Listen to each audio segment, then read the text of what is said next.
เปิดคลิปเปิดภาพพี่น้องเลยมื้อนี้มาทางงานเฮือนบุญเนาะพี่น้องเนาะกับทักทายสบายดีและสวัสดีเด้อเนาะมาทุกคนเนาะมื้อนี้อยู่บ้านก็มีงานบุญเด้อมื้อนี้พี่น้องเลยกำลังจัดผักไว้กินกับลาบ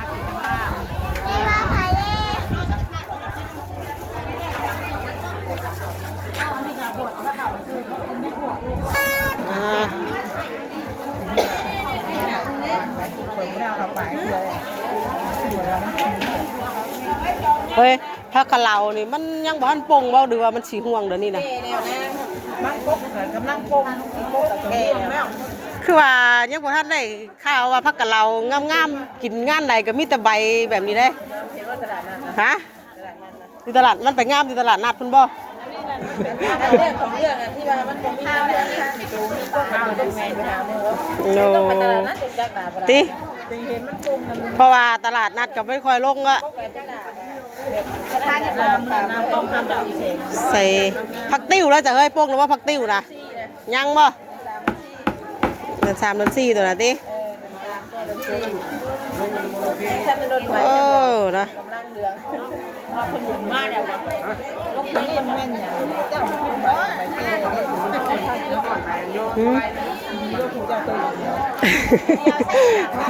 กันโอ้ใบมันเนาะเฮ้ยเคยกินเนาะถามเบิ้งใบจากแรกบอกเคยกินได้ใบนะแต่ดอกมันก็ยังไม่กินเอานะดิกินยุ่ยดอกมันแซ่บได้แสดงว่าเนี่ยนี่นะมันเป็นหูดีแก่เลยเอ้ากันว่าไปกินงานอะไรก็คือว่ามีแต่แบบนี้ก็เลยถามมูว่ามันห่วงบ่คือมันทันปงค่ะนะบัดคายเขาบัดปิดออกคักติแม่นน่ะแล้ว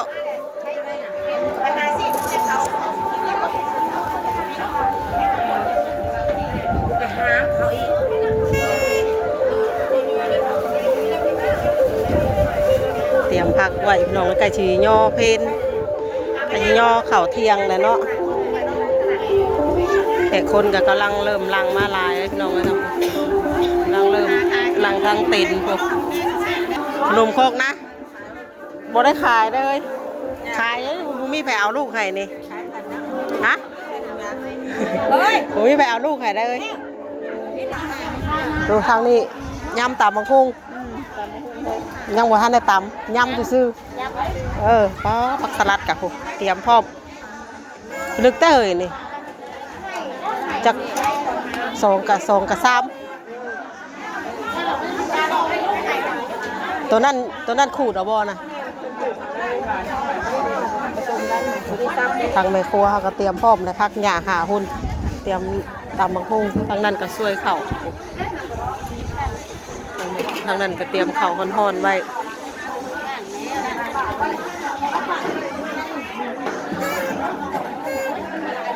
ตึกแค่เลยจะกินบดอยู่บ่อนติแซ่บเอากี่ดีเห็นทางปลาหนับยำญี่ปุ่นเอามาพี่อยู่หรือบ่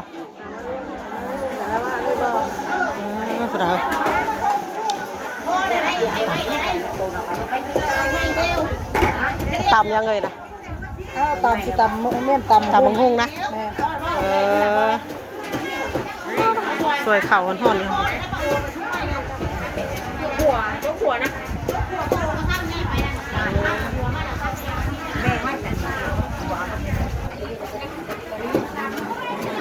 เอ้า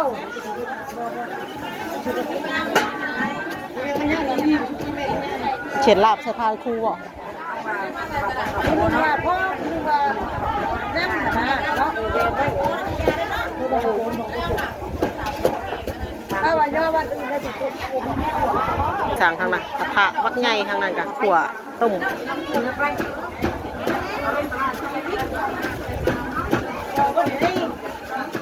เครื่องในงัวจะสิตำใส่กระซ้ำไหมบ่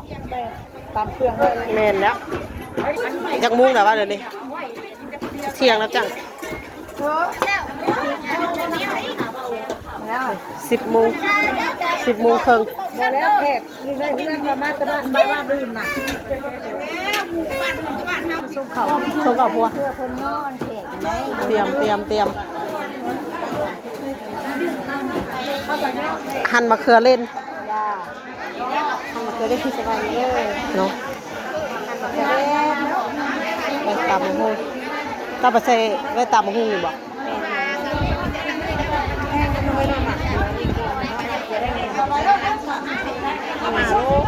เฮ้ยมันบ่อยากชุกเนาะ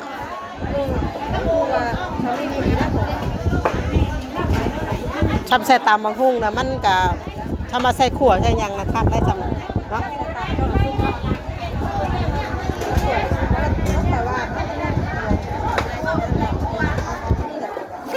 เท่าไผเอาลูกนะย่ามาเอาอยู่พี่บ่คืออยู่เฮือนพุ่น เป็นแม่เขาที่ไหนนะ แม่นน่ะแล้ว เอามาที่นี่กันมาที่นี่กัน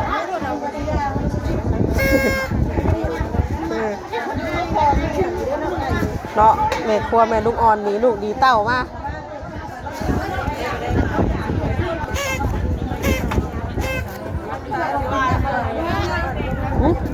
เฮ้ย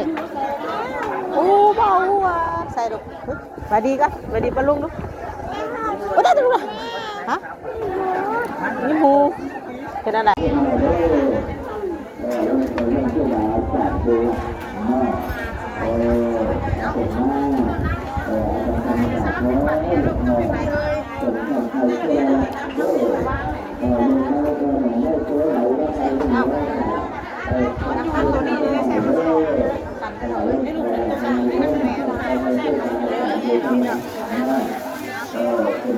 งานใดงานนั้นต้องบ่พลาดเนาะพี่น้องเนาะตามบางโฮงเลยงานไหนบ่มีเว้นบางงานนั่นขาดนั่นเลยเด้อขาดการพัฒนาเลยขาดสมตำงานไหนก็ต้องมีสมตำตำบางโฮงเพราะว่าคนบ้านเฮามักกินเนาะพี่น้องเพราะว่ากินซีนกินปลาก็มันกินเรื่อยเลยเนาะขนาดไปในเมืองก็ยังซื้อกินตำบางโฮงนะพี่น้องเลยลอยโคตร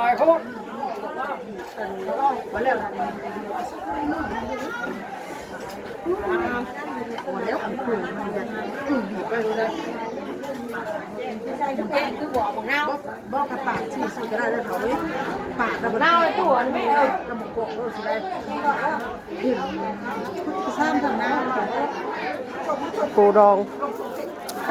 ถ้าของหมักได้เฮ้ยนี่นะ หมักก็เวลาบางงานมีแต่คนหมักมันอยู่เฮือนอยู่ซ่ามันลึกเลยกับปู มันเลิกเฮ็ดบ่เป็นเฮ็ดบ่เป็น ตะกาบมันชอบของน้ำหน่อยอยู่ โอ้กระปูดองมันกระปูหน้าดองมันบ่ได้เค็มปานใดได้แซ่บครับผู้เฮ็ดเป็นได้จังแซ่บกะผู้เฮ็ดบ่เป็นกะบ่แซ่บ กำผ้าลงนะครอบครัวฮะนะคะใส่แต่น้ำปลานี่กันใส่อยู่ แม่นอยู่ กำผ้าลงลาย แน่นแล้วเว้ยแน่นก็ซ้ำเฮ้ยน่ะ ลงมาได้มันใหญ่อะใครกันจะได้แต่ปูนักตึงเลย เมนควบ แม่นอยู่ จะเป็นโต มื้อนั้นแม่อันกาแฟนั้นกินแบบนี้เลยเลย บิ๊กบอล เอาเพิ่นหมูทันได้ตำแล้วนะเพิ่นซิมเบิ่งก่อนเลย ที่เป็นเรื่องว่าคึงเลยอันนั้นเป็นตามบ้านบ้านแบบยุคแบบนึงแม่หมูแนมเมืองซื้อไปกินน้ำ งานใดงานนั่นตามบางโฮงว่าอยู่งานใดบ่มีตามบางโฮงเป็นเชยแล้วติบ่งานบุญงานดองว่างานบุญงานดองงานเอาผัวเอาเมียหากแต่งานเอาผัวเอาเมียนี่ก็บ่ค่อยมีเนาะมีแต่จะตำกินเองแบบแม่ครัวซื่อ แม่เฮ้ยให้จะกินยังไง อิหยังกับเป็นนัวแหละนี่ แม่น้ำตาล เอาตัวเอา อันนี้ก็น้ำตาล เซ็ตมื้อนี่ บอสมันได้ใช้ตัวนี้นะฮะ หยวกปูหน้าเฮาปูดอง เอาซีไปนี่ปูนี่ทำมันนี่ เอ้ยน่ากินเลยดิ โอ้ใส่ปูดองเยอะนี่ โอ้ยของหมักเลยเนาะปูนาปูดองนาบ่ยามนี่มันลงหูได้มันเลย ปูสี เชิงนี่ เพื่อสิถึงละสิแซ่บก็แซ่บน้ำมันดึกนี่แหละเฮ้ย ผมมีบริเวณนี้เอาให้น้ำตาลเลย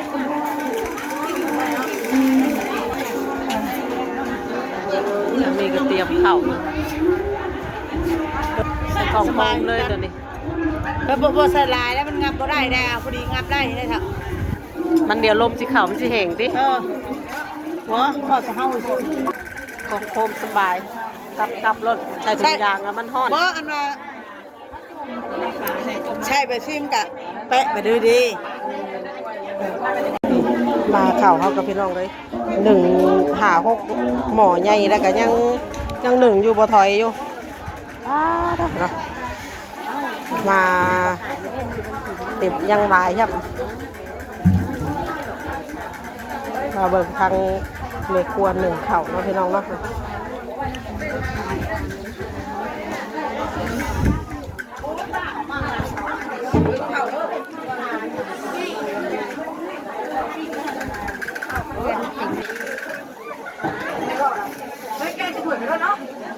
ช่วยใครจะช่วยไปรถนะ เริ่มแล้วพี่น้องบัดเริ่มทำพิธีบัดนี่กำลังพระคนกำลังสวด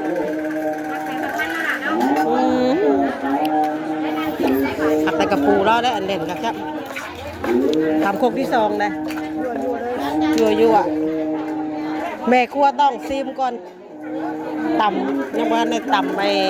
เสิร์ฟแขกหรอกพี่น้องเลยตำมันแม่ครัวเพิ่นตำกินก้อน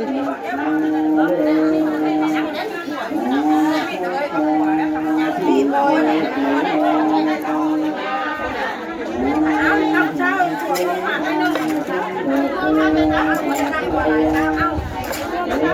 ประเทศเด้อ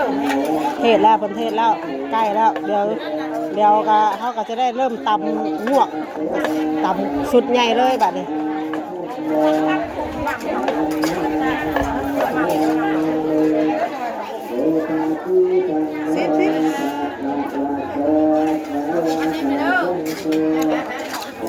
แซ่บพอแล้ว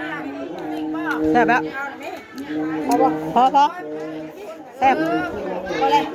พอแล้วเอาจานมาขอก่อนเลยจังหน่อยตักตอนปูให้น้ำเด้อขอตอนปูก่อนขอบใจมาซีเบิ่งโคกไม้บัดนี้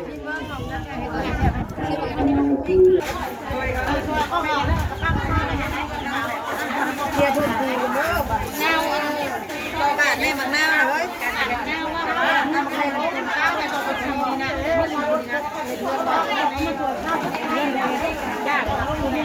กำลังวนวายบัดนี้พี่น้องเลยไก่สิงโยข้าวเที่ยงเลยเนาะกำลังเตรียม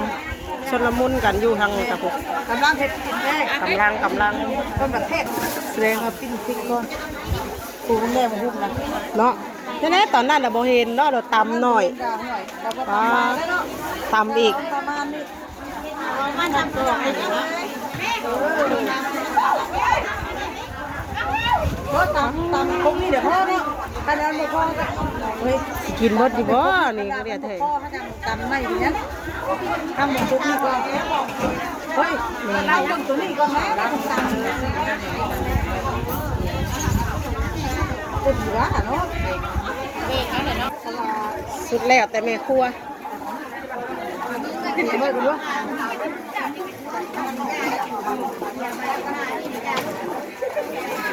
แซ่ลายแซ่บลายแซ่หน่อยแซ่บหน่อยอันนี้มีน้ำตาลมันต้องเผ็ดเปรี้ยวหวานเฮ้ยเพราะว่าใครก็สิมักรสชาติเผ็ดเปรี้ยวหวานหลายอยู่ ให้ปาดหน้าแบบ ดีใส่มังนาวบ่ได้ปาด นี่คือว่าปาดข้าวกับปาดว่าทำมีดกันเด้อ คุณอะเขาปาดทั้งคุณได้น้ำผู้เขาปาดยังไงนะปาดทั้งคุณ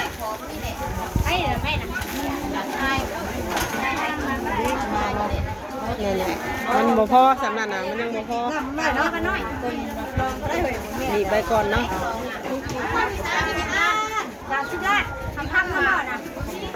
ใคร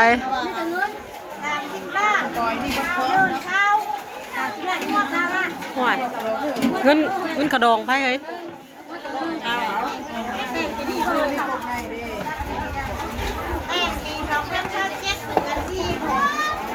ไม่บอกให้ดิ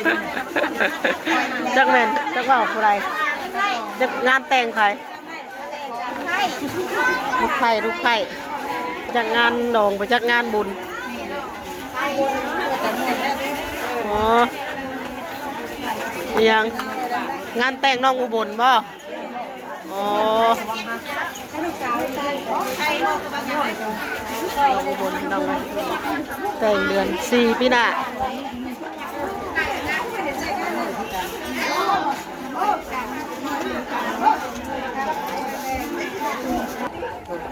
อันนั้นก็ย่อเตรียมพร้อมแล้วพี่น้องเนาะวันนี้ลาบพี่น้องเลยทางนั้นก็เคยเพิ่นสุบลาบมาไว้ให้ทางแม่ครัวเฮาจัดการเนาะพี่น้องเตรียมใส่ถ้วยใส่จานเพื่อไปเสิร์ฟไปย่อแขก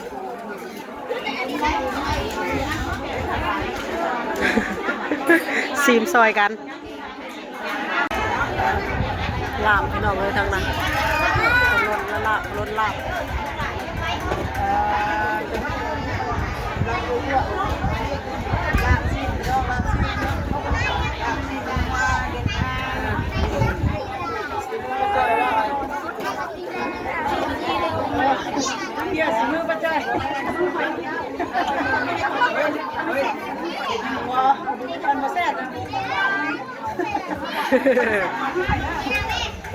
ขาดเลยเนาะ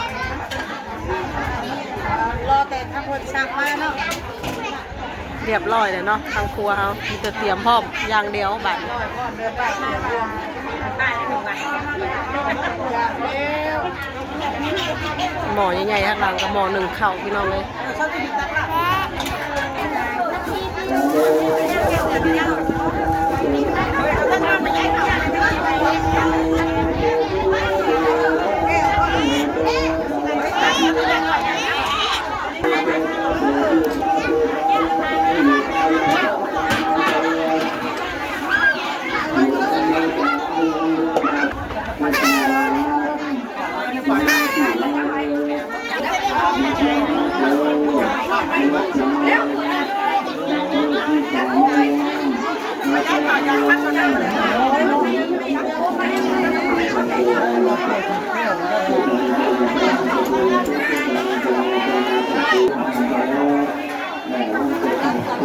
บ่พอให้มันจังเลย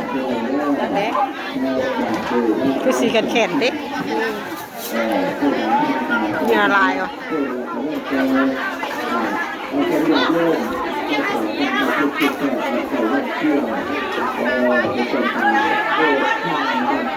กำลังสนน้ำมุนเลยพี่น้องเลยตอนนี้